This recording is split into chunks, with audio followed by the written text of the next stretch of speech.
বিরিয়ানি কিংবা খিচুড়ির প্লেটের পাশে যদি এই আচারটা থাকে তাহলে এক প্লেটের জায়গায় 2 প্লেট খেতে পারবেন অনায়াসে। আজ তৈরি করব টক ঝাল মিষ্টি আচার। কোনো রকমের রোদ ছাড়া এবং তেল ছাড়া এই আচারটা তৈরি করব এবং সারা বছর কিভাবে সংরক্ষণ করে খাওয়া যায় সেই টিপসটাও আপনাদের সাথে শেয়ার করব। আসসালামু আলাইকুম, কেমন আছেন সবাই? আশা করি সবাই ভালো আছেন, সুস্থ আছেন। আলহামদুলিল্লাহ আমিও ভালো আছি। আর আজ তৈরি করব 10 কেজি কাঁচা আমের টক ঝাল মিষ্টি আচার। আচারটা তৈরি করার উপকরণ খুবই কম আর খেতে দুর্দান্ত।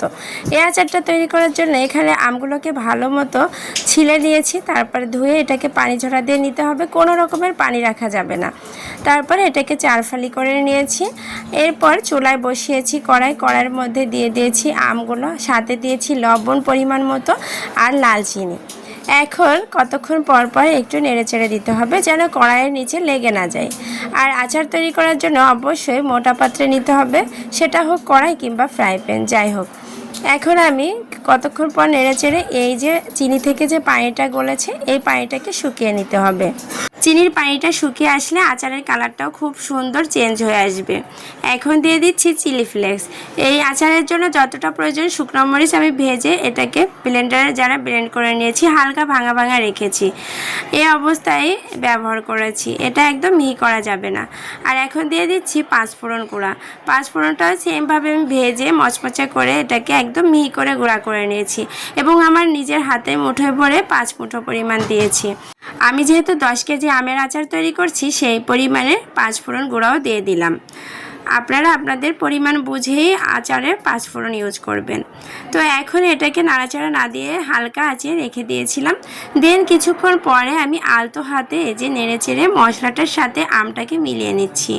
আর এই পর্যায়ে চুলার আঁচটা একেবারে হালকা করে রাখতে হবে। কোনো রকমের চুলার আঁচ বাড়িয়ে দিলে চুলার নিচে যদি লেগে যায় আচারটা পুরো নষ্ট হয়ে যাবে, কোনো রকমের স্বাদ থাকবে না।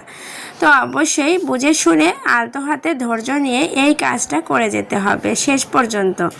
আচার তৈরির লাস্ট মুহূর্ত পর্যন্ত নেড়ে চেড়ে আচারের এই সম্পূর্ণ রূপটা নিয়ে আসতে হবে। খুব সুন্দর একটা কালার চলে আসছে সব মশলা মেলানোর পরে।